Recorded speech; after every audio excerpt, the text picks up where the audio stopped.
So I never plan for any episodes that I do, Okay. Sean.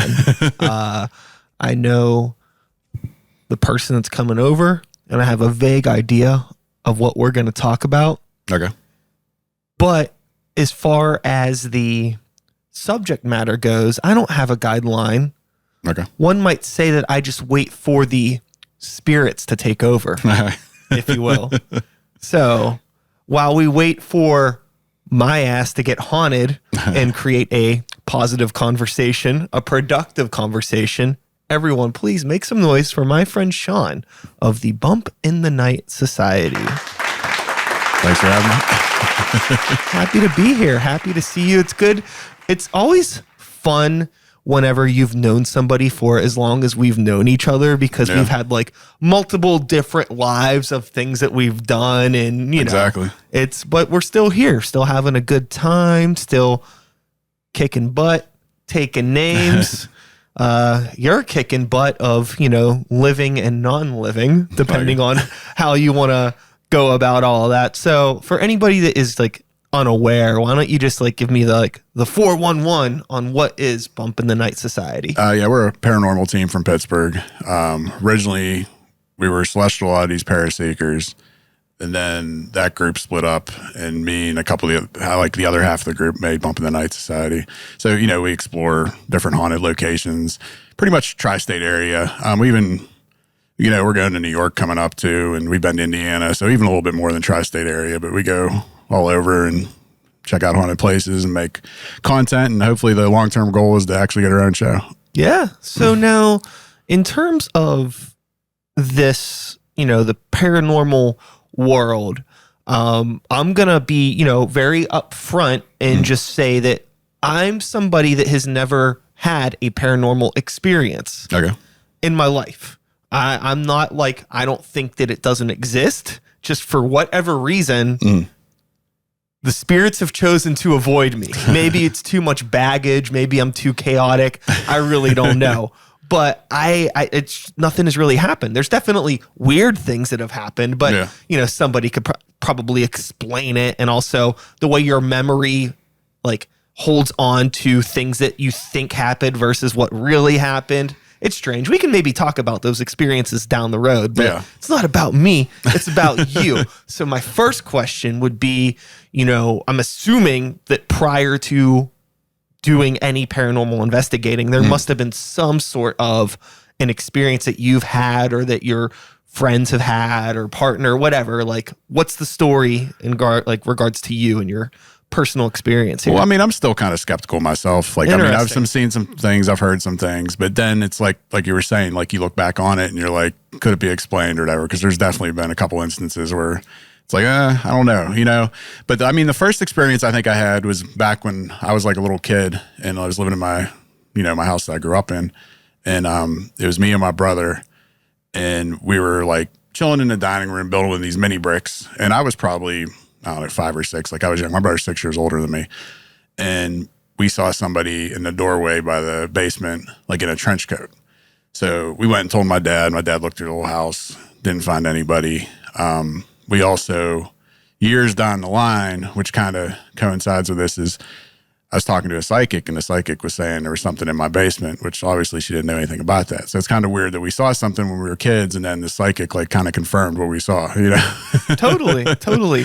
You know, I think like healthy skeptic would be a good way to describe myself in regards to this whole universe. But it's like, the world's a crazy place, and I don't know. I want this kind of stuff to be real. That's the thing. I don't want to be like, you're fucking stupid for thinking this. Like, I want it to be weird. Like, how fucking cool or how much cooler would the world be if you, like, if this was like, if you knew for a fact that like this kind of stuff was going on? It would be fucking wild. It would completely change my personal perspective on the way that I view everything about the world.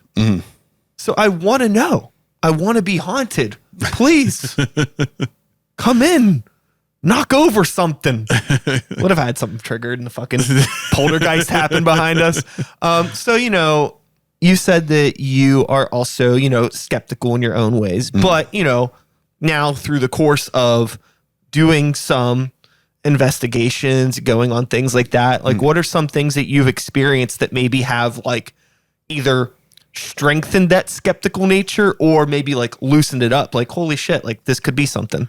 Well, even like I said, there's 7 of us in the group, and all of them will tell you I'm the most skeptical out of all 7 of us easily. Well, it's good that you're the one on the podcast. But like, I mean, even with like, I don't know, there's been a couple things that we've had happen, and we have them on video and stuff of, I mean, it's kind of hard to say, you know, like we were at Loveland Castle, and I was doing a channeling session, SD's method, which like we put headphones on, you listen to a spirit box, like you hear the voices through the radio and stuff like that. So I was doing that, and I repeat the words that are said, and Mikey, who's the other lead investigator for our group, was asking questions through the baby monitor in a different room. Usually it's like a whole different building, a whole different floor, but since we're in a castle, like it doesn't really go through the walls as well. So he's like 2-3 rooms away, and one of the things he asks on there is, if anybody's here, can you knock over one of our cameras? And we had 3 cameras set up. We had the baby monitor set up. We had an expensive, like $1,000 camera, and then just like a $100 camera set up.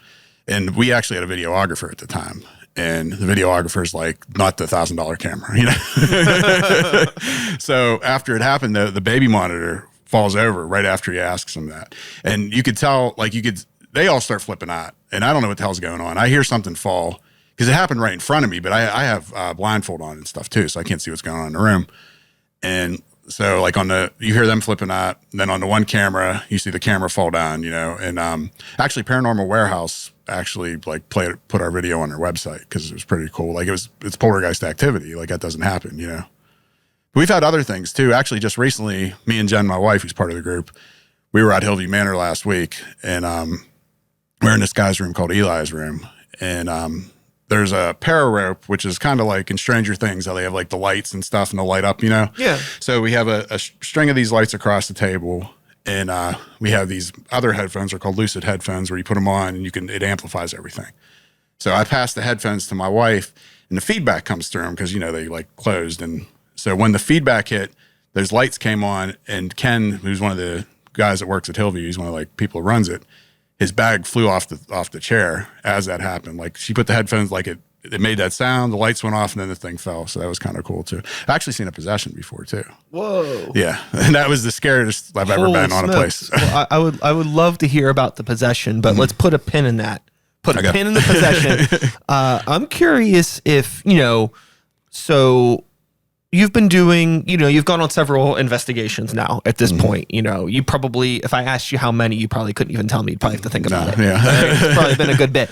So I'm curious how this interacting with the world in this way, how it has colored your experiences when you're not on investigations, like just being at the grocery store or being at work, like whatever. Do you find like you like have like extra eyes, like in the back of your head? You always on like a swivel now?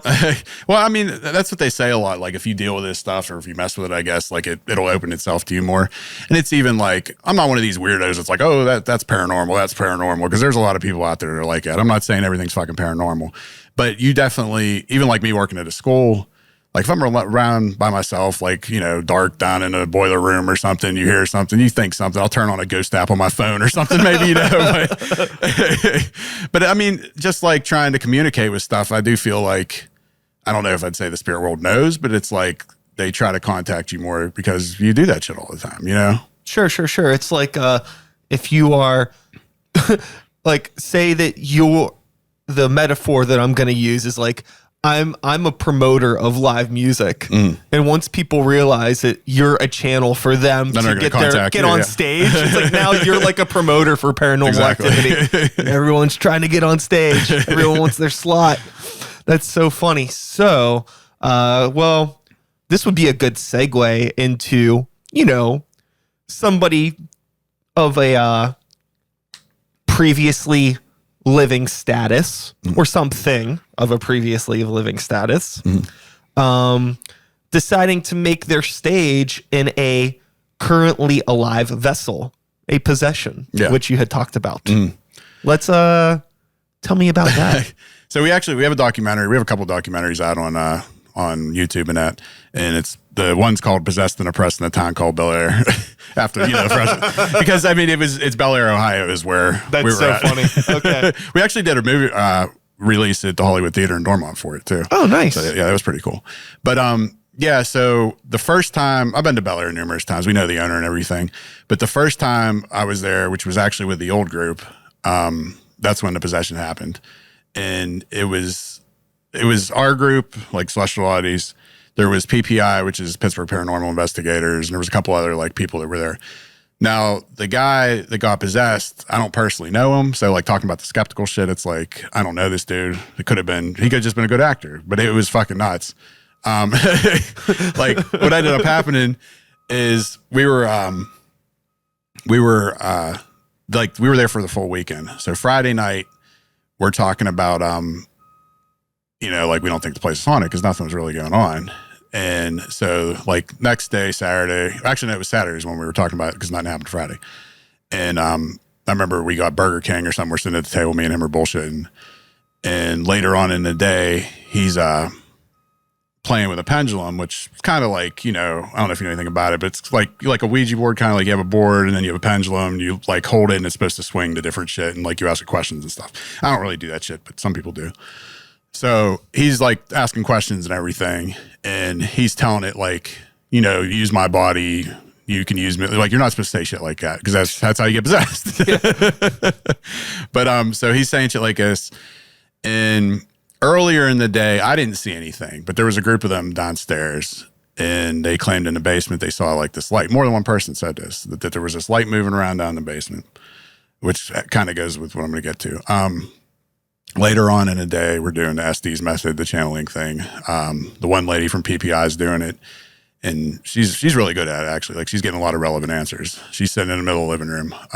There's, like, the living room, and then there's two couches and, like, chairs over here. And I'm at this couch. The one dude that gets possessed is on this couch, and she's sitting in the middle of the floor. So after she does it, the other guy, who's a part of my group, does it, too. He's doing it, and he's sitting right against the couch. The guy's right behind him. And he has headphones on. He's blindfolded. He can't really tell what's going on, All of a sudden, the guy on the couch starts crying, like hysterically crying. And, like, as far as I know, it's out of character. Like I said, I don't personally know him, so I can't really say, but it was fucking weird. He starts crying. We wake the other guy up or whatever, the guy that's in the Estes thing. We're like, yo, like, something's going on behind you. And he won't respond to us, the guy on the couch. Like, he's just crying, won't say anything to us. We're like, we need to get you out of the house. So we get him out of the house. Me and April, which you might actually know April because she knows you, April Hicks. She does like pictures and stuff. She's part of our group. Okay. She wasn't at the time. But so me and April take her outside, and we're holding both his hands or whatever. We're like talking to him, trying to get him like, to respond to us. He's not responding to us. He starts humming. One of the things with the house is supposedly it used to be like underground railroad slaves and stuff like that. And it reminded me like of something you would hear like a slave would be humming, like it's like a folk tune or something. Sure. And so he's not responding to us. The one lady from PPI comes out with sage, which I think sage is bullshit. I don't think it fucking really works. But she comes out with a sage and she's like trying to do shit to him and nothing's really happening.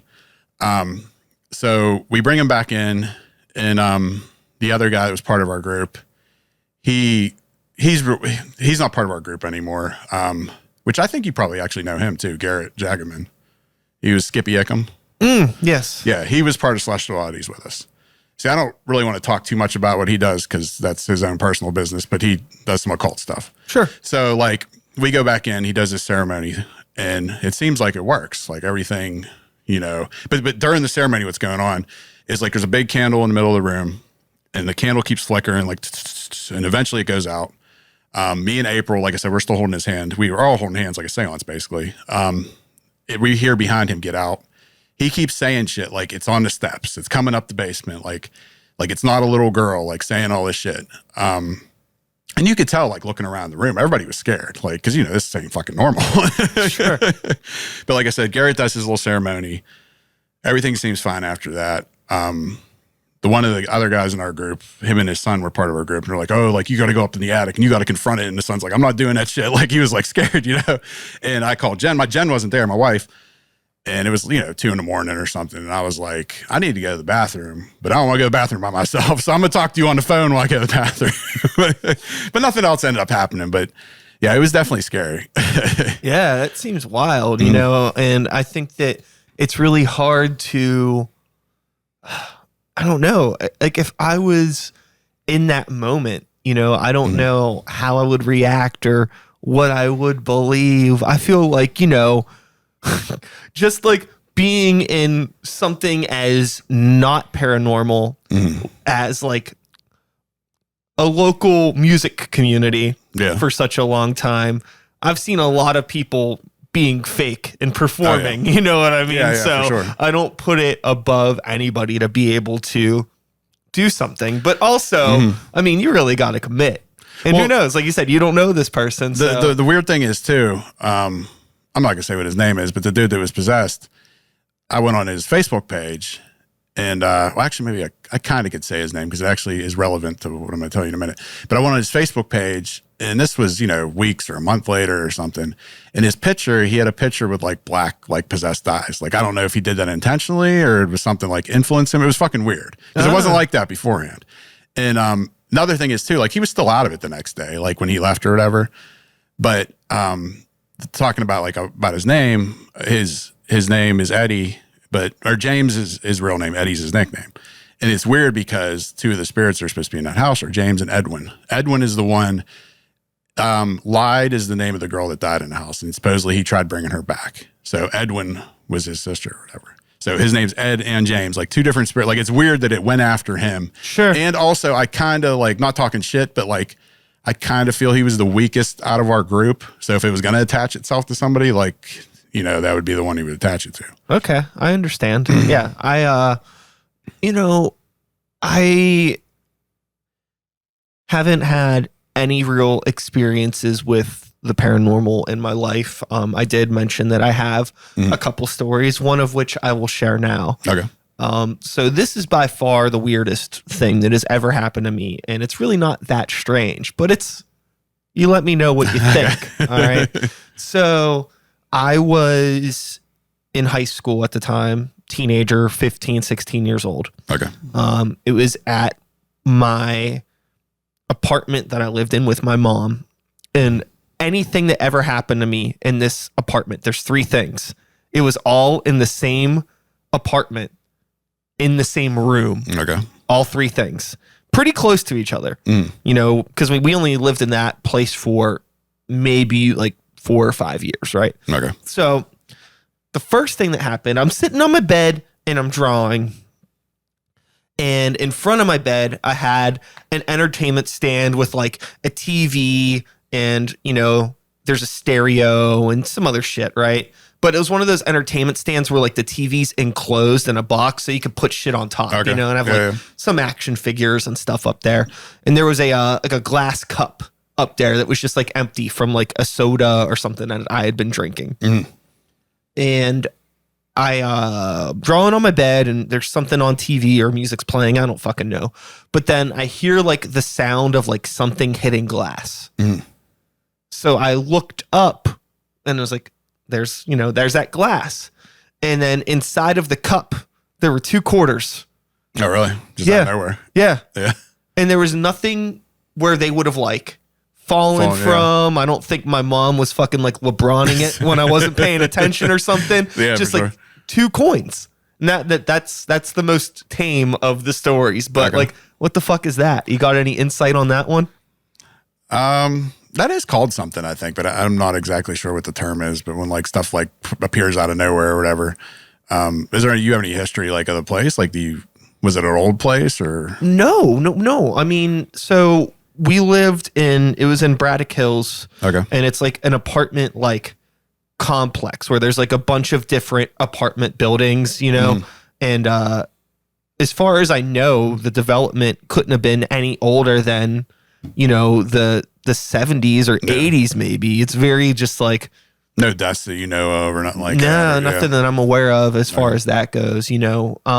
My mom definitely had some belief in paranormal stuff as a result of my grandma, who was very much just oh, there's a ghost, there's a demon, there's God. She was also an alcoholic. Was she religious too, or religious, alcoholic? Very, you know. I mean that with no disrespect. Yeah, but for sure. It was, you know, I would have loved to have been able to have a conversation with her. Now, I mean, she passed when I was like 15 or 16. Okay. So I never really got to have like a fully understood adult conversation. It was always just kind of like, I don't know how to handle you at times. Like I just don't, you know, I can't process this information. So, you know, when you were growing up, did you have any sort of weird things that happened to you? Like I said, there was the one story when I was little. We lived in that house after like my parents moved out, I lived in that house for 25 years. So I was there for a long time. So that's why like a lot of places I'm kind of skeptical about too, because they'll be like, oh, you know, this happens daily or nightly. I did have shit happen at that house, but it was in 25 years, maybe 5 times. So it wasn't very often. But like I said, there was that time. There was a time, 2 different times that kind of go together a little bit. One, like after my parents moved out, I moved into their bedroom because their bedroom was bigger. And I was in their bedroom and I saw like, I don't know, a shadow figure or something like walk by my door. There was nobody else in the house. I lived by myself. And that kind of goes with back when my mom was still living there. She claimed that one of my friends was in the house at like 2 a.m. and he wasn't. Like, why the fuck would he be there? Because she saw somebody walk by and she was like, oh, like his nickname's Beans. She was like, oh, Beans walked by my bedroom. I was like, Beans wasn't in the fucking house. Like, why would he be in the house at 2 a.m? Sure. So she saw something like the same exact spot where I saw it because, you know, it was like where the old bedroom, her bedroom was. There was a couple other things, but it's like how I was saying, like I look back on it and maybe I was a kid and it's like, see, that's why I like the thing with my brother first off was older and he still like he remembers it too. So that's why I'm pretty damn sure that was fucking real.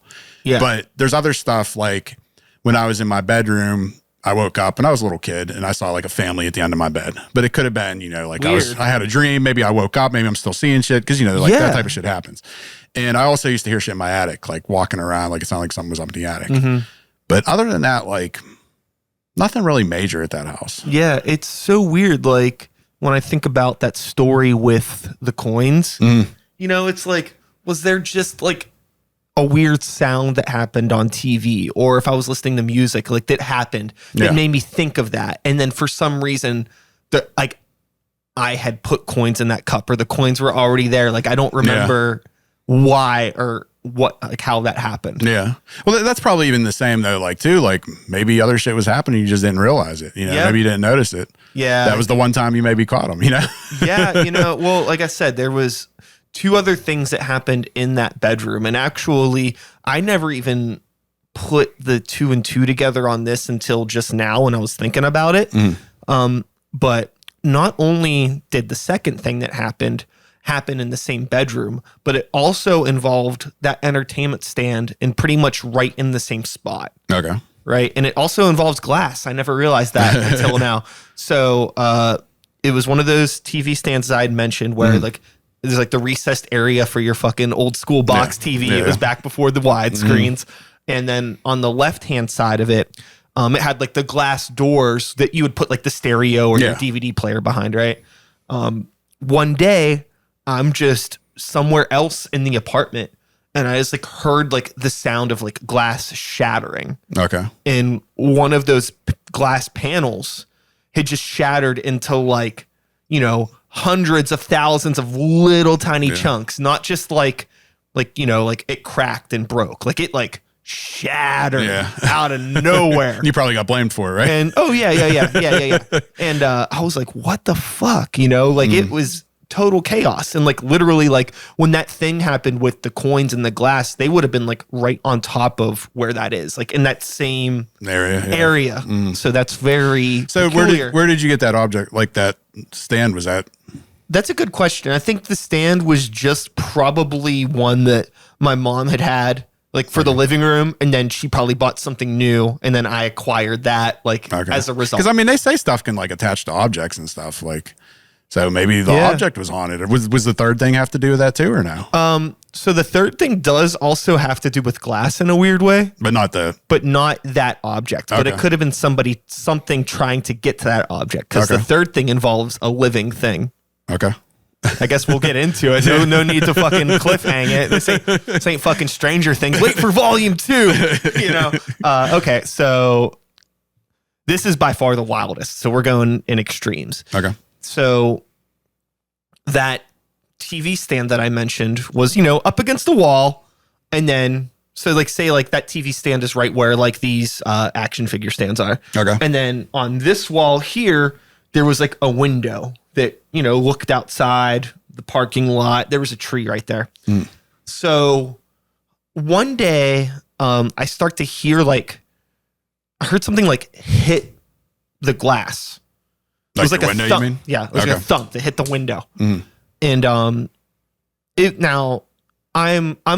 old school as you are, so it wasn't uncommon if like a homie was coming by to say hi, they'd throw something at the window, be like, "Hey, I'm here," because it wasn't like text messages and things like that. Sure. You know what I mean? Just very neighborhood bullshit. Yeah. But like I looked out, I was like, nobody's here. And I thought maybe it's like I had like some friends that like lived by me, and it would. Now, were you on the first floor? Or? I was on the second floor. Okay, so it wasn't like somebody just knock on your window. Yeah. So it was on the second floor.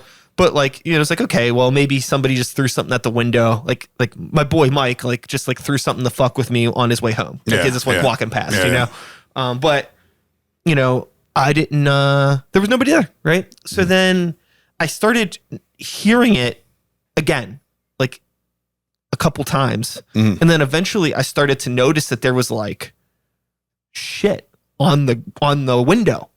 Okay. And I couldn't figure out what it was. And then finally one day I happened to be looking when I saw it, and there was a fucking bird in the tree that kept fucking flying into my window and then would go back and just sit in the tree. And then every once in a while it would fly back. And it did this for like days. Okay. And then this is something that like friends of mine that would come over, they saw it. Yeah. And it got to the point where there was like blood splattered on the window from this bird. And it was there for like easily like a week or so. Okay. Like it just kept going back to the tree, flying to the window, back to the tree. So fucking weird. That is weird. That's real fucking weird. If nobody like passed around that time that you remember? It may have been, honestly, going back to my grandma, it may have been close to the time that my grandma passed. Because they say that type of stuff, like animals, like, like I used to see this yellow bird after my dad died, and it would come and knock on the window all the time. And they say, like the animals can channel like, I know I sound like I'm fucking nuts, but I'm just telling you like what they say. I mean, that's the thing, is just like I never thought about like the connection of like glass to all three of these things. Yeah. I had remembered and realized that it was all in the same space, but now that I'm thinking about the time that it happened, now would any of that other shit tie in with your grandma? Like glass have anything to your grandma, or maybe the quarters or anything? I mean, I really don't know. I mean, I could definitely facilitate ideas that play into that narrative. Yeah. Like, you know what I mean? Like my grandma was the type of person, like if I wanted some money to like go down the street and get candy or something, like she would probably give me money. Right. Okay. I don't know why my grandma would break the entertainment center. But also that entertainment center wasn't hers, right? Or you're not sure? That's a good question. I really don't know. Okay. I doubt that it was, but it could have been. Okay. It very well could have been. Yeah. Holy shit. I don't know. But yeah, I never really considered just like how all of that was connected, or thought about how close that it could have been to the time that my grandma passed. And unfortunately, because of the way memory is, like I can't tell you the month and day that all of this shit happened. But it's a really interesting perspective, an interesting thing to think about, because definitely as like far as like human beings go and like family and all that stuff, she's definitely the person that I had like the strongest connection with. Okay. But yeah, nothing ever after like leaving that place, nothing ever continued. Okay. Like those are the three stories that I have were all right there in that chunk of time. Okay. See, I mean, going on that, like actually when my mom died, she was living with me towards the end, and I was at work, and she had like a med alert and all that. And like they called me and, said that they had to break down the door and everything. And she ended up passing in this recliner, like in the middle of my living room. Well, after she died, like my bedroom was like towards the back, and I would walk over to go to the bathroom in the middle of the night. And I thought like numerous times that I would see her still sitting in a recliner. This was like right after she died, like within a week, which I mean, they say like the veil's thin, like right after it happens. But and she definitely was more into paranormal and stuff like that. Like if she could communicate, she probably would, that's why. Sure. I can definitely see that too with my grandmother because we can say she was open to it, as you had mentioned earlier. Yeah. So maybe it was more of an open invitation for spirits or whatever to connect with her. There was her house. There was always supposedly weird shit going on in that house. Again, I was young, so, but my mom would say stuff. My uncle would say stuff. She would say stuff. I was a kid. It didn't click with me, but there was always like weird stories that they would tell about shit that happened in that house. So I don't know. That house is no longer in the family. So whoever is living there now, good luck, Godspeed, So with some of these places that you get to visit, a lot of them, aren't just like residential places. Maybe once upon a time they were, and maybe they still technically are, but a lot of it is kind of places where a lot of people go, I imagine, and visit different paranormal groups and things like that. Pretty much, yeah. So like, do you ever get, the vibe from some of the people that run these places that they are like genuinely like believing what they're doing, or do you feel like it's more of kind of like a sideshow? Obviously not going to name any names, but there's a couple people that I question for sure. It's kind of hard to say. You answered it. We don't got to get into the details of it because at the end of the day, business is a business, right? But I would imagine like in your community, like there has to be like maybe some sort of like a heads up, like, hey, like maybe avoid that place because I've never seen anybody like fake anything. Like there's not somebody with like triggers and something's popping out of the wall or something. That would be fucking sick. I would love that. But there's a couple people that remind me of car salesmen, I guess. Sure.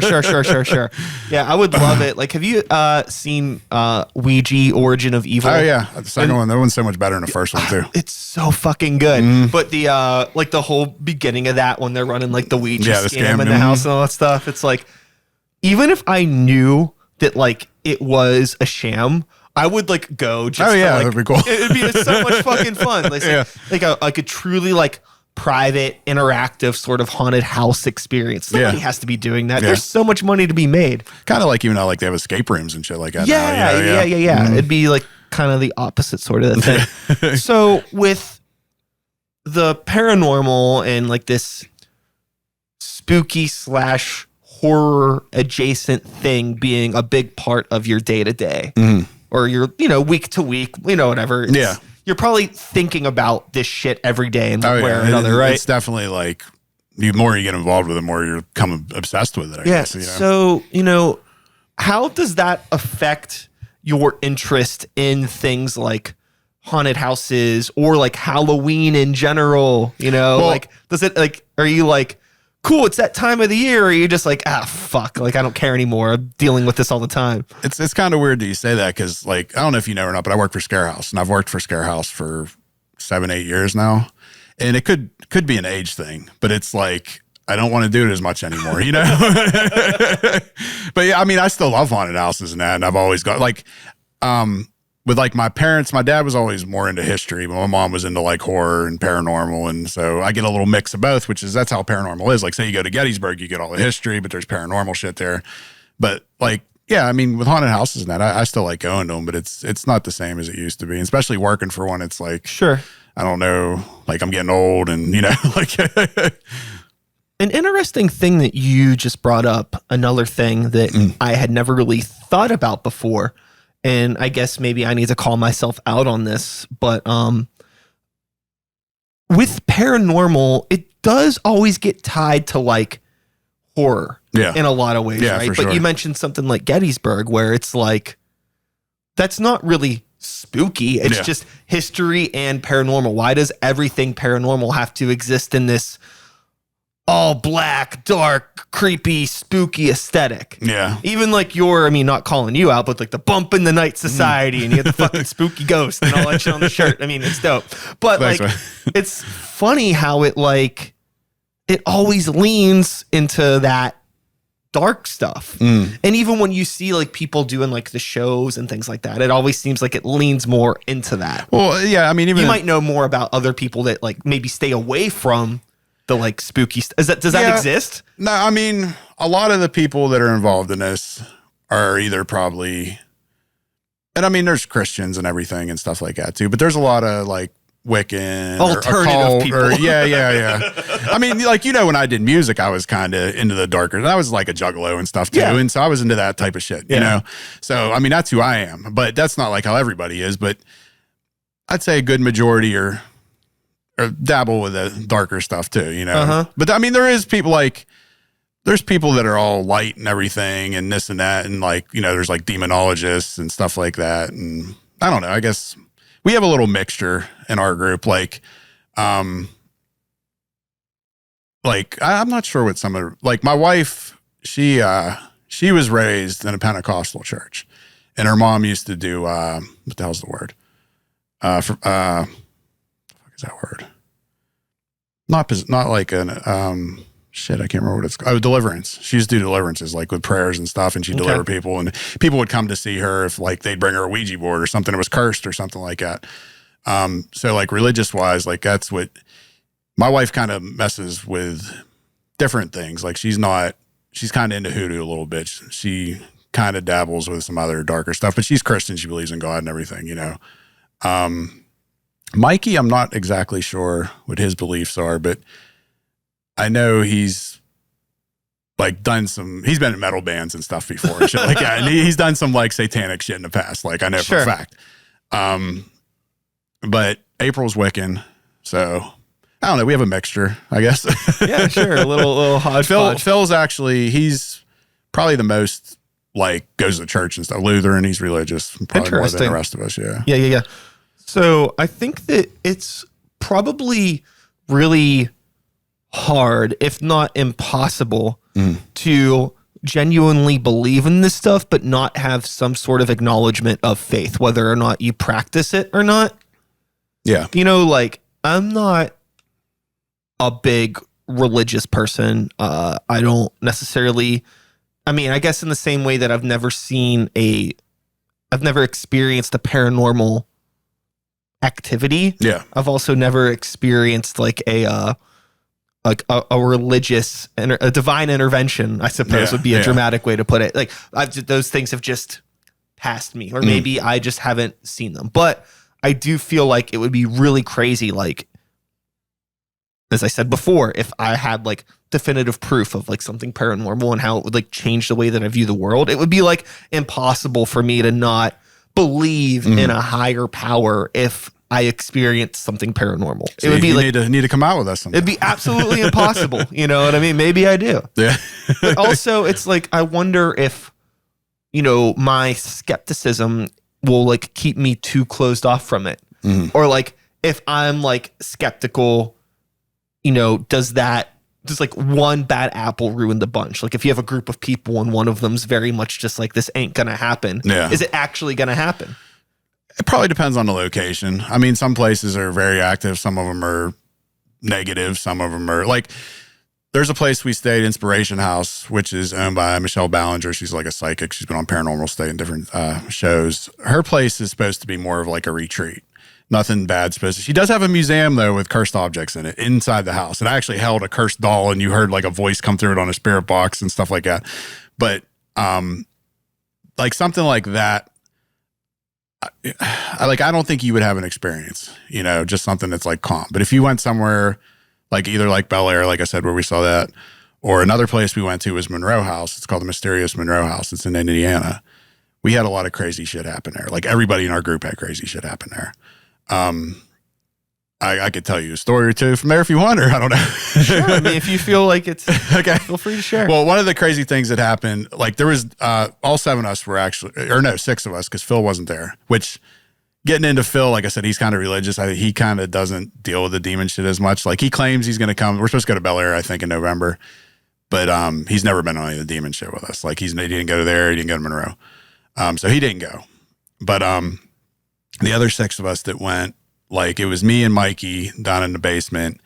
And you ever watch any of the paranormal shows? Probably not. I think I have in passing. Because there's one called Paranormal Lockdown. It's with Nick Groff and Katrina Weidman. Yeah, I wouldn't know the names of any of them or anything, but I understand like how they function. Because in the episode, like, because they've been there before, and in the episode, they go down this crawl space in the basement, and they actually find bones, and it's like legit, like it's on the news and everything. They dug somebody up, and there's supposed to be people buried in the yard and all sorts of shit.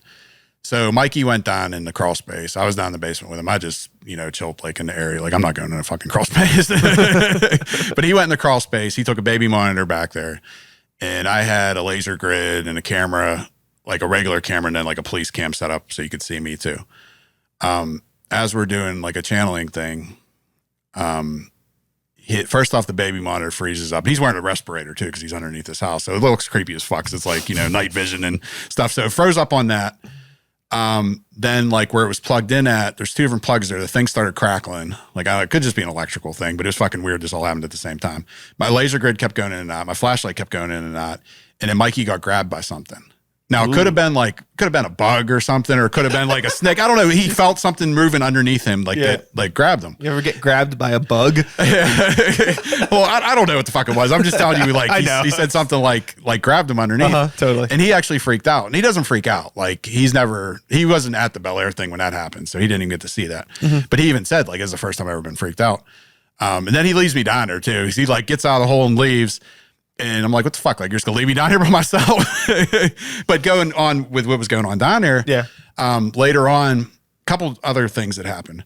When we were leaving there, we had a temperature gauge, too. And when we were leaving, it was 666 when we went up the steps, which, obviously has to do with the devil and shit. And another thing that happened is on the episode of the TV show, they take holy water and they start blessing the house. And when they do this, the house starts shaking. So we're like, all right, we're going to try this, So Troy, another member of our group, was upstairs, and he was about to do this earlier in the night, but something happened with April, so he had to leave. So it's kind of like something stopped him from doing it. So he left, went to go see April. So later on, me and Mikey are down in the basement. I think Troy was with us too. We were down there, and Mikey's like, all right, we'll do the holy water thing. So he starts doing it, and we have a spirit box running. And earlier in the night, you hear him, like Mikey was just like laughing, like we're bullshitting together. You hear his laugh come through the spirit box. Like it sounded like exactly like him laughing through the spirit box as we're blessing with holy water. So that was kind of fucking creepy. Weird. But there was a couple other things that happened at that place too. Like when Jen and Troy and who was with them? Jen, Troy, and Hannah's Mikey's wife. They were upstairs and she was doing a spirit box thing with a blindfold on and everything. And we have a psychic that we deal with from the UK. She always comes on our live. She's like pretty known and like does a lot of shit. She was on our live and she was talking, and Jen can't hear her because like Jen has headphones on and everything, and she's on the phone or whatever. She's talking about this spirit that, because part of the history of the house was this guy was like molesting people and killing girls and shit like that. Yeah. So the Karma, that's the name of the psychic, she's talking about that this guy's like coming after the kid, and Jen's holding a baby doll, and she grips the baby doll, and she can't hear her telling her this, like she was trying to protect the baby doll, Another thing that happened, there's this thing called the Ganzfeld Effect, which is, you've probably seen it in movies. A lot of horror movies do it, and some of the paranormal shows do it. But you put like ping pong balls on your eyes, you put a red light in your face, you put headphones on, like noise canceling headphones, like with static playing in them. And what you're supposed to do is like you just sit there for 15 minutes, and you'll start, like the red light will go away, and you'll start seeing shit. Like you start hallucinating, and it's like a known thing. Like you actually hallucinate if you fucking do this. But it's supposed to put you in tune with a property, like if it's haunted. So we have April do this sometimes. And she did it there, and she was getting stuff that had to do with like this guy messing with these kids and shit. And also about a dog too, which I don't even think we knew about this. But there was supposedly there was a dog murdered on a property. And like I found the actual article when they were talking about it. This was like years ago, before like even this shit happened with the guy. But she was seeing all these different things. And one of the other things with the Ganzfeld, we did it in Madison Seminary before with her. And when she did it, like we left her in the building by herself. we all went outside. We're chilling with like the staff and stuff. And we're watching her, like, because we have it on Facebook Live or something. And she's describing this woman, which she wouldn't have any idea. This is the first time we've ever been there. And the staff's like, holy shit, she's talking about blah, blah, blah, the spirit they always fucking see. So that was kind of weird too. But yeah, if you ever want to like naturally hallucinate, like try the Ganzfeld Effect. That's wild. Yeah. So, you know, with the fucking, you know, this team of people that you have, and you had mentioned the one that was Religious Phil. Yeah. We're not, obviously Phil's not here to speak on his behalf, but I'm curious about your thoughts about maybe people that are like him, where it's like they know that, you know, paranormal stuff is real to them to some degree, but they only want to interface with certain parts of it, whatever, you know? And I mean, that seems like kind of, I mean, I guess I get it, but I don't know. I guess I'm just genuinely curious. Like I would like want to interface with as much of it as possible. Although I guess if you are a true believer of good versus evil, and maybe there is a genuine sort of respect that you have for those things, and maybe what you choose to and what you choose not to invite into your personal space. Right? Man. So with all of the stuff that Bump in the Night is doing online, you know, live streams and all of those sort of things, right? Have you learned anything about, you know, yourself just as like a person as a result of meeting other people from, you know, across the world that are doing this kind of thing, and just like trying to like connect together about something that like may or may not be real? Yeah. You know, like what is your, because it's one thing to just like do it with friends, but now it's like I want to connect with the world about trying to discover another world, you know, like. Well, I mean, like kind of going back to the whole Juggalo thing, 'cause, you know, people are shunned if you're a Juggalo. And like I said, I was a Juggalo, and I've been fucking weird my whole life working haunted houses and shit like that. Because obviously a lot of people in paranormal are weird. I deal with like people that deal with cryptids and Bigfoot and all that shit and aliens and everything like that. Yeah. I don't go that far down the rabbit hole. Nothing against people who do. Because I mean, like I said, I have friends that do. But yeah, it's like a community. Like everybody, I guess, has similar views, and everybody's cool. Like there's so many teams that, like when we went to Crescent Sanatorium, we had like 2 or 3 different teams with us from out of state and everything that came in. Multiple phone calls, sorry. No, it's okay. But yeah, so we have all these different teams or whatever that we, you know, associate with. It's actually, we have a convention coming up August 13th at Hillview, and the night before we're all supposed to get together and hang out, and like people from out of state and everything, you know. Yeah. But yeah, I mean, we're all kind of alike in a way, you know. Yeah, I totally get that. I think that it's fun that like you've just like, I don't know, you kind of already alluded to it, but it's like you've always been aligned with some sort of like an alternative subculture. Yeah. But like it's just kind of talking about the subculture. I think that's the first time we ever met was at the subculture. Remember doing the shows on Glassport or whatever? Yeah. Yo, that's so funny. You know, so like outside of Sean, the paranormal investigator, whatever happened to Sean the rapper?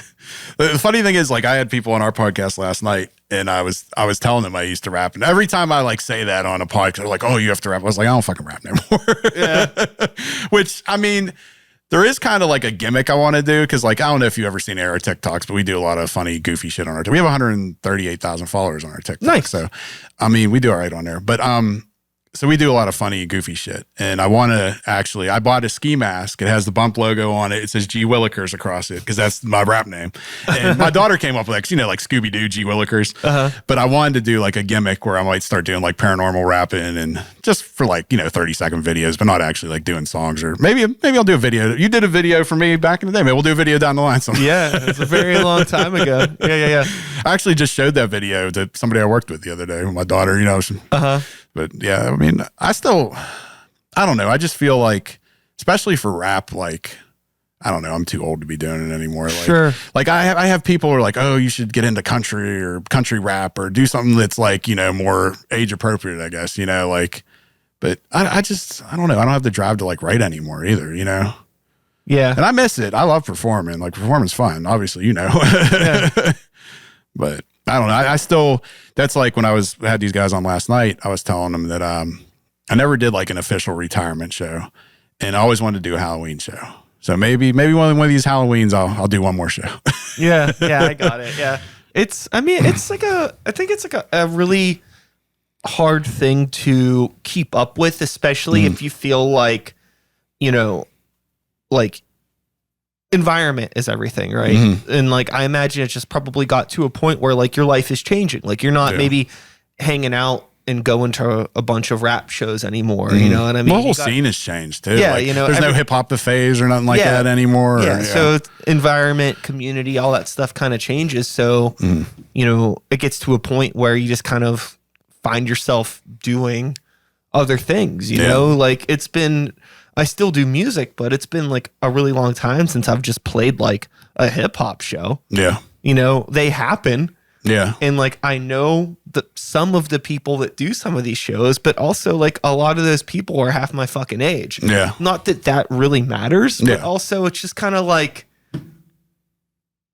they can just do their thing and build their own great memories. I've kind of been there.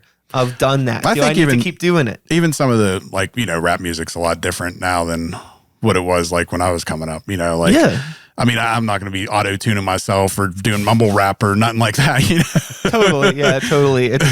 It's all changed. It's really interesting to, you know, I mean, we continue to live through decades. Yeah. And years and years turn into decades, right? And now, you know, with the hindsight of several decades behind us both, we've like actually like seen those changes. And you can have like, you know, 25, 30 years, maybe even more. Like I'm inching up on 40 myself. I'm 41. So, so it's like, I have a lot of hindsight to look back on, and you could see how art and music and pop culture in general, how it's just changed throughout the years. And it's always going to change. Yeah. You know, it's never going to stay the same thing forever. So I just try to be thankful that, you know, I had my moment when I did, and, you know, I had cool experiences and played shows and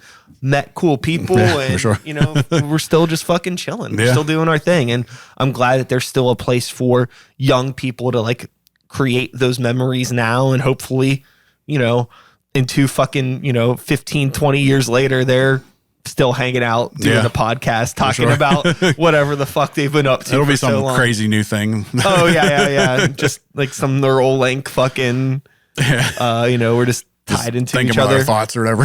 Yeah. That's, well, I mean, you know, like I was born in 81, so like 90s hip hop pretty much. And, you know, like that was my whole thing. And that's probably how I think my rap style was probably mostly like a 90s hip hop punchlines and, you know, metaphors and shit like that. And it's not like that anymore. And like, I'm not going to fucking change, you know? Well, I think the thing that's kind of funny is like at the time when you were active as a musician, like really the kind of stuff that you were doing was probably even considered dated then to some degree. Oh yeah, I'm sure. Because like we're talking what, like, you know, like mid 2000s, like 2005, 6, 7, 8, 9, you know, that whole era. And that's like, you know, you have your T-Pains. Yeah. And like that was like the face of what like popular rap or hip hop was really changed. I mean, there was still like a Kanye West or like any of that like Chicago area stuff that was kind of trying to keep it relevant for a bit. Yeah. But, you know, by the time the decade turns over and you're getting into 2010 and beyond, even Kanye had completely changed what he was doing. That's like Drake's new album, like that drum shit or whatever, like a dancing album and all that.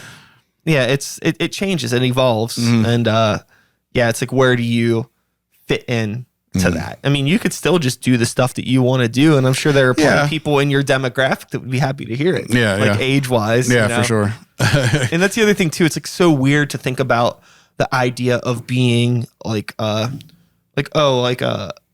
rapper in our 40s but like hip hop in general is such a young art form. Yeah. That, it's weird though that like hip hop is the one that takes the stigma for like you have to be young, like every other genre is not like that. It's just like mostly hip hop, I mean, I don't know. I think that you get that with rock bands sometimes. Okay. I mean, you have to be like established, I guess. Insanely established. Yeah. And I think that's the thing is because like Snoop can still do it, but he's, he's like oh, fucking sure. out. But he also doesn't look like he's aged a fucking day in the past 25 years. But yeah, I think that there are artists that can, I mean, Kanye ain't no spring chicken, even Drake's pretty old now, I would imagine. He's probably pushing 40 at this point. Probably something like that. Yeah. Sure. So, but yeah, I mean, they're able to, I think that those people keep themselves young by surrounding themselves with young talent. You know what I mean? Anytime there's a new rapper that's like blowing up, you'll see them, like Drake will put them on a song, or Kanye will, or Jay-Z, or any other. It seems like it, like with a lot of different entertainment, like even say like wrestling, like if some old, like The Undertaker has to wrestle a young guy or something, I mean, I think it's across any entertainment field, I guess. Yeah. So yeah, it's fun. The interesting thing about what you are dealing with now is, age doesn't really matter. I feel like I'm 70. You're dealing with the paranormal. This is going to be one of my last questions for you. And it's just something that came across my mind thinking about the paranormal. And maybe you can push back on this because maybe I'm wrong. But like, why is like every ghost like 100 years old? Do you ever like come across ghosts that are like fresh? That's a weird way to put it, but you know what I mean? I think it's part of like, if it's something like that just happened within the last 10 years, like it's kind of frowned upon. Like, like I live like over too soon type I live over in Heidelberg. Okay. And, like they had that shooting at the LA Fitness.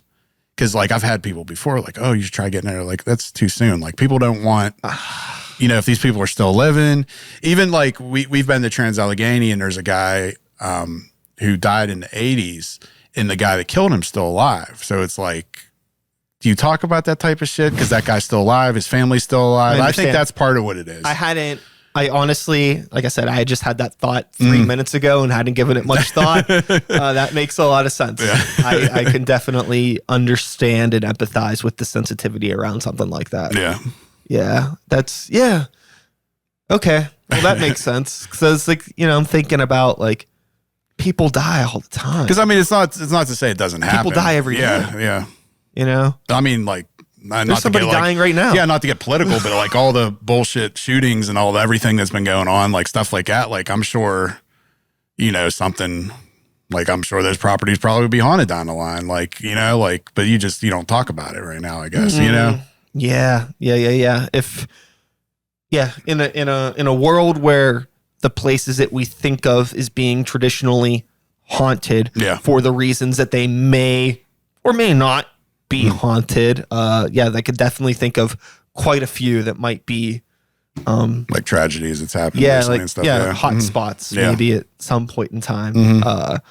Woof, that's rough. Well, at least it's all very well documented, so the paranormal investigators of the future can look into these things if they so choose to. I wonder how and if advancements in technology will help your community down the line, because also like the majority of the equipment that you use to do the things that you're doing, how much of this stuff is even like current technology outside of like maybe like nicer cameras? I mean, well, you know what an SLS camera is? No. Like, you know what a Kinect is, like, and then they have the, the camera and you see the stick figures. Like a lot of paranormal teams use it. We've had them in the past. We don't have one currently, but like something like that, but it's just a fucking stick figure, but maybe down the line, it'll be an actual full figure or something like that, Use a lot of like different meters, which usually like a K2, like it measures like electromagnetic fields. Like it is kind of very primitive. Everything's pretty primitive. Digital recorders, you know, just like, I don't know, there's definitely a lot of room to improve when it comes to that type of shit. Yeah, sure. But the thing is too, is like, obviously you want this high end shit, you're going to be paying big bucks too. So absolutely. Yeah. And, not a cheap hobby. No. Well, nothing's fucking cheap anymore. Yeah. You know, so you mentioned at the beginning of the episode that, you know, you're hoping that, you know, this could be something that you're able to like turn into some kind of a show or something like that. Right. So, you know, if that does happen, we'll say, you know, when it happens. Okay. Let's manifest. For sure. When this happens, you know, what is like a bucket list thing that you would like to do?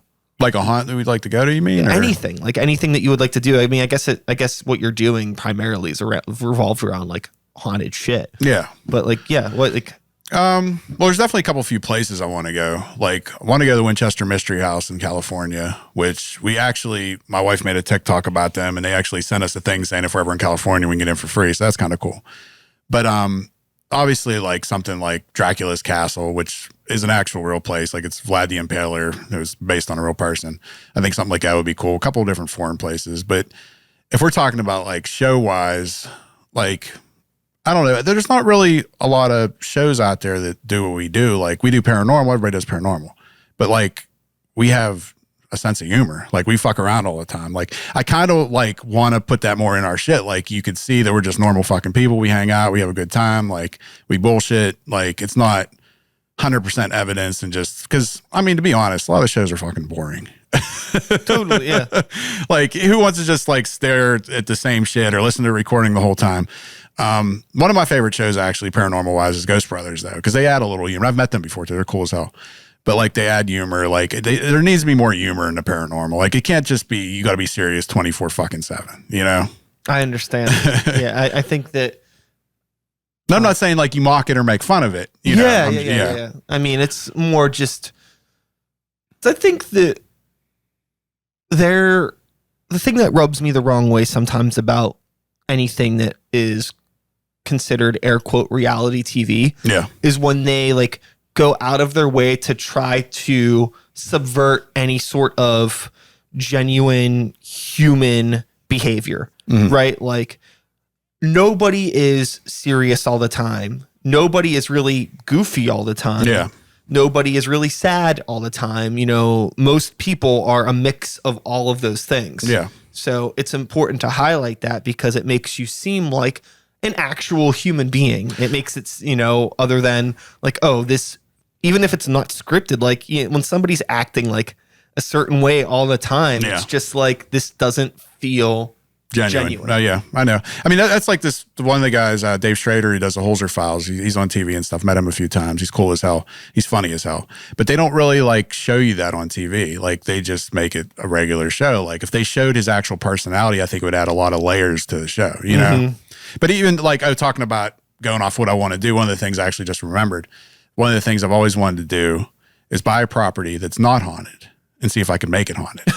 You know? Because like they say a lot of the stuff, like you bring shit in, this will happen, this and that. There's a thing that was actually called the Philip experiment. And it was in, I think, Toronto. And that's what they did is they tried to manifest a spirit. The spirit's name was Philip. They all like thought about this, like use their energy, would do like seances and everything. And eventually they started getting reactions after a long period of time. Like I'd like to buy a house and see if I can make it haunted, turn that into a TV show. Another idea I always thought too, which nobody better steal my ideas. I want like a real world, like a haunted real world, you know, like where we're just like, you live in a haunted house with all these fucking people. Like that'd be fucking awesome too. Well, I mean, you got to make the haunted house first and then you can do the real world. That could be season 2 or season 3. That's great. I love that. I genuinely do. I think that could be fun because like if you're bringing stuff into the house, it could kind of be like a like Antiques Roadshow sort of thing where like there's all the history of all of the pieces that you're bringing into the house. Man, I'd watch the fuck out of that. Well, that's like kind of going back to like how you were saying, like do any of these owners try to scam people?